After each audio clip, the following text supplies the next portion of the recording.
وقت، آج کی یہ مقدس رات، جس رات میں ہمیں کسی اہل غیرے نے نہیں بلایا، جن کی محفل میں شرکت کرنے کے لیے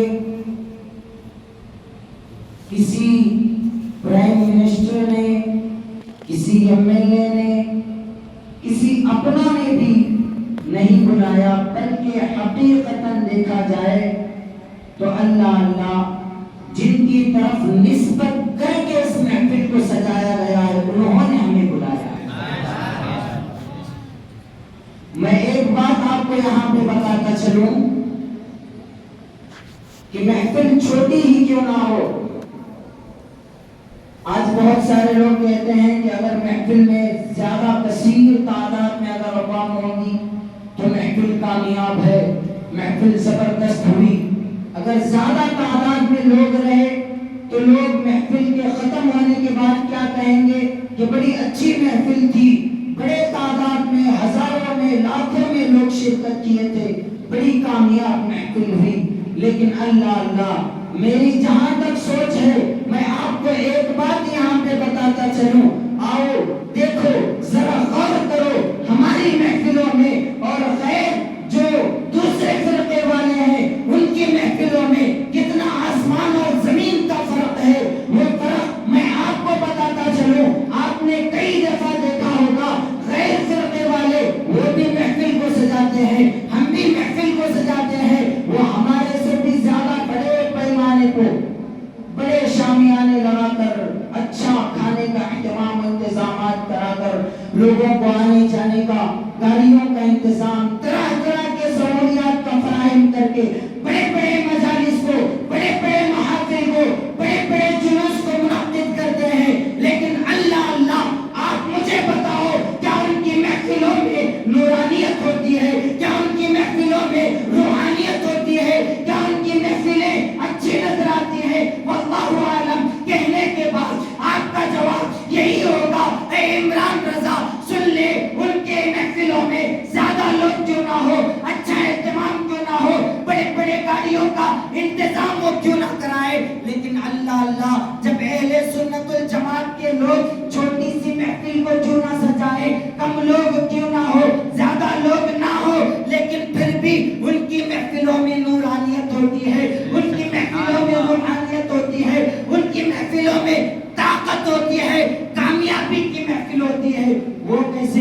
اللہ وہ اس طرح کہ وہ لوگ محفلوں کو سجاتے ہیں تو ان کی محفلوں کی نسبت کسی ولی کی طرف نہیں ہوتی، ان کی محفلوں کی نسبت نبی کی طرف نہیں ہوتی، ان کی محفلوں کی نسبت شہداء کی طرف نہیں ہوتی، ان کی محفلوں کی نسبت امام حسین کے شہادت پر نہیں ہوتی، اس لیے ان کی محفلوں میں نورانیت نہیں ہوتی، ان کی محفلوں میں روحانیت نہیں ہوتی۔ عاطف غیبی سے آواز آئی، اے عمران رضا کان کھول کر سن لے، اگر سنی لوگ چھوٹی سی محفل کیوں نہ سجائے، چھوٹے ذرے لوگ کیوں نہ ہو، ایک 10-20 لوگ کیوں نہ ہو، لیکن تو خاص کر کے دیکھ، غور کر کے دیکھ، ان کی محفلوں کی نسبت کبھی نبی کی طرف ہوتی ہے، کبھی شہداء کرام کی طرف ہوتی ہے، ان کی محفلوں کی نسبت کبھی اولیاء کی طرف ہوتی ہے، اس لیے ان کی محفلوں میں نورانیت بھی ہوتی ہے، روحانیت بھی ہوتی ہے۔ کسی نے کیا خوب فرمایا، جسے چاہ در پہ بلا لیا، جسے چاہ اپنا بنا لیا، یہ بڑے کرم کے ہیں فیصلے، یہ بڑی نصیب کی بات ہے۔ میرے ملت کے مسلمان بھائیوں، آج کی یہ محفل الحمدللہ بڑی ہی اچھی سجی ہوئی سوری ہوئی محفل ہے۔ اللہ رب العزت سے دعا گو ہوں کہ اللہ رب العزت ہم تمام کو اس محفل کے تمام فیض و برکات سے معلومات فرمائے۔ میں گزارش کرتا ہوں معتبانہ جو حضرات پیچھے بیٹھے ہوئے ہیں، اگر وہ سامنے آ جائیں گے تو انشاءاللہ محفل اور بھی کامیاب ہوگی، اور بھی اچھی کامیاب ہوگی۔ مجھے امید ہے کہ میں منبر رسول پر کھڑا ہوں، شاید کہ کم سے کم اس جگہ کی عزت تو کر کے آپ سامنے آئیں گے، ہے نا؟ تو اللہ میں ایک بات یہاں پہ آپ کو بتاتا چلوں، شاید کہ آپ علماء کرام کی زبان سے سنتے ہوں گے، لیکن میرے بعد جو آنے والے مقرر ہیں مجھے امید ہے کہ الحمدللہ وہ داستان کربلا پر ذکر کریں گے انشاءاللہ۔ امام حسین کی شہادت کا واقعہ بھی آپ کے سامنے انشاءاللہ مجھے امید ہے کہ وہ پیش کرنے والے ہیں۔ لیکن بتاؤں میں، حضرت آدم علیہ السلام اس دنیا میں آئے، آنے کے بعد اس طرح کے 1,00,000 یا 2,24,000 انبیاء کرام اس دنیا میں آئے۔ حضرت آدم آئے، آنے کے بعد کہنے لگے ایک نبی آنے والا ہے جس کا چہرہ نورانیت ہوگا، جس کے چہرے کے اندر چمک ہوگی، جس کے چہرے کے اندر دھمک ہوگی، جس کے چہرے کی تابانی سورج سے زیادہ ہوگی، جس کے چہرے کے اندر اتنی چمک ہوگی، اتنی چمک ہوگی کہ چاند بھی دیکھ کر اسے شرمایا کرے گا۔ حضرت شیش آئے، ان کا بھی یہی کہنا کہ ایک نبی آنے والا ہے جس کا چہرہ چاند سے زیادہ چمکتا ہوگا۔ حضرت یعقوب آئے، ان کا بھی یہی کہنا۔ اس طرح کے بہت انبیاء آئے، ان کا یہی کہنا کہ ایک نبی آنے والے ہیں جن کا چہرہ چاند سے زیادہ چمکتا ہوگا، سورج سے زیادہ چمکتا ہوگا۔ وہ ایسا چہرہ ہوگا کہ نہ تو اس چہرے کو اس کے جیسا خدا نے نہ کسی کو اب تک بنایا ہے اور نہ بنائے گا، قیامت تک نہ کوئی آئے گا، نہ کوئی کسی کو اللہ رب العزت بنا پائے گا۔ لیکن اللہ حضرت یعقوب علیہ السلام کے شہزادے حضرت یوسف علیہ السلام اس دنیا میں تشریف لائے، لانے کے بعد اتنے حسین و جمیل، اتنے حسین و جمیل، یہ چاند پر بھی دھبے ہیں، چاند پر بھی دھبے ہیں، لیکن یوسف علیہ السلام کے چہرے پر تھوڑا سا بھی دھبا نہیں تھا۔ اتنے بڑے حسین و جمیل، بڑے خوبصورت۔ واقعہ ایسا ہوا کہ ایک وقت مصر کی بادشاہ حضرت زلیخا جب مصر میں پہنچے حضرت یوسف علیہ السلام، تو پہنچنے کے بعد وہاں کی بادشاہ خواتین میں، عورتوں میں سب سے اچھی حسین و جمیل، بڑی خوبصورت، وہ جیسے ہی حضرت یوسف علیہ السلام کو انہوں نے دیکھا کہ ان کے دل میں کچھ نہ کچھ ہوا۔ ہونے کے بعد بات یہاں تک آئی کہ سارے مصر والی عورتوں کو معلوم ہوا کہ حضرت زلیخا رضی اللہ تعالیٰ عنہ کسی کو چاہتی ہیں، کسی نوجوان کو چاہتی ہے۔ تو جیسے ہی معلوم ہوا، حضرت زلیخا کے پاس پورے گئے، جانے کے بعد کہنے لگے جس نوجوان پر اپنا دل دے بیٹھے ہیں ہم اس نوجوان کو دیکھنا چاہتے ہیں۔ تو حضرت زلیخا رضی اللہ تعالیٰ عنہ منع کرتی گئی، لیکن ماننے کے لیے تیار نہیں۔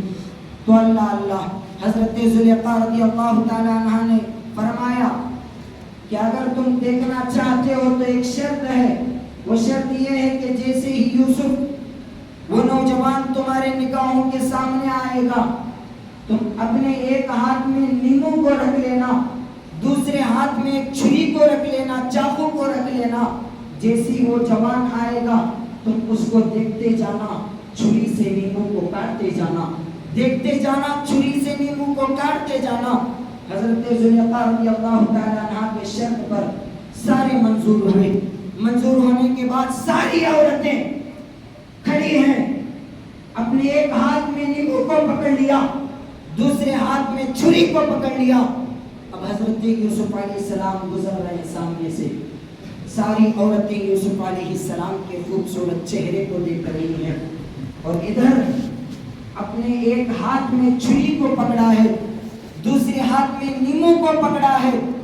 حضرت یوسف علیہ السلام کے چہرے کو دیکھ رہے ہیں، نیمو کو کاٹ رہے ہیں، چہرے کو دیکھ رہے ہیں، نیمو کو کاٹ رہے ہیں۔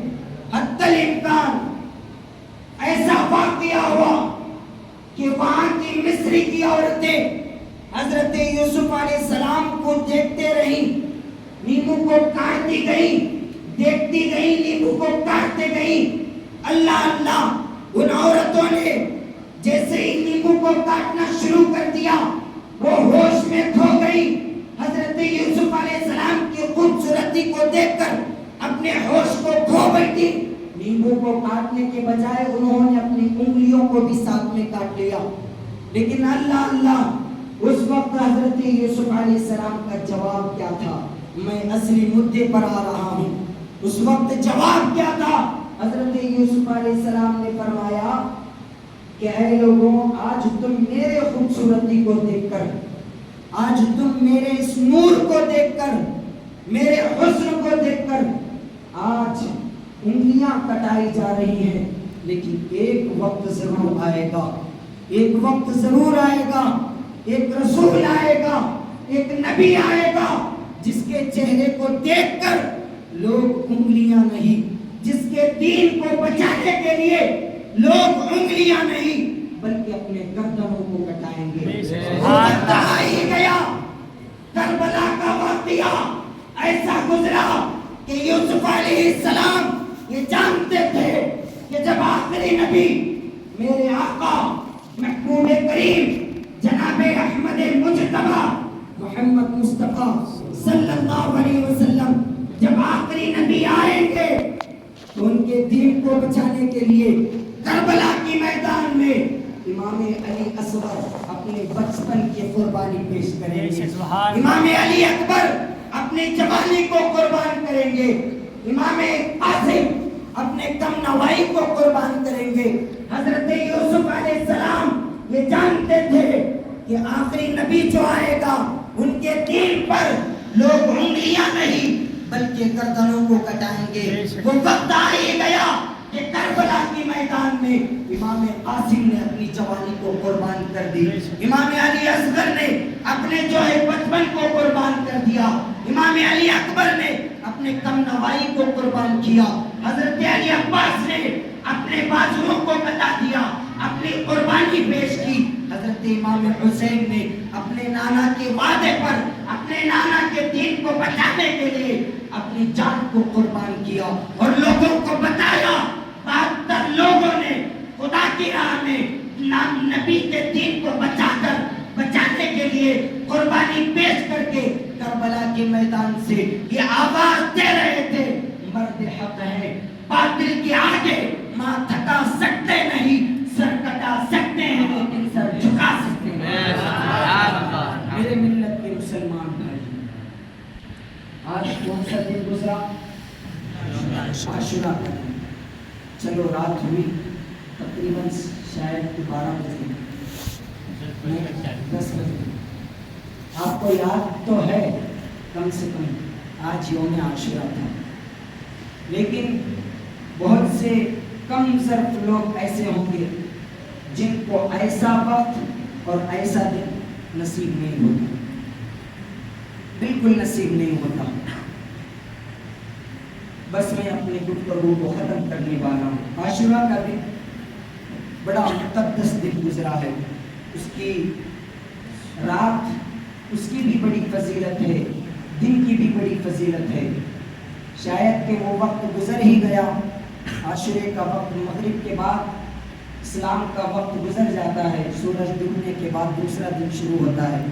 لیکن دنیاوی طور و طریقے کے مطابق ہمارے نہیں انگریزیوں کے رواج کے مطابق 12 بجے کے بعد تاریخ جو ہے چینج ہوتی ہے، لیکن مغرب کے بعد ہمارے اسلام میں دن گزر جاتا ہے.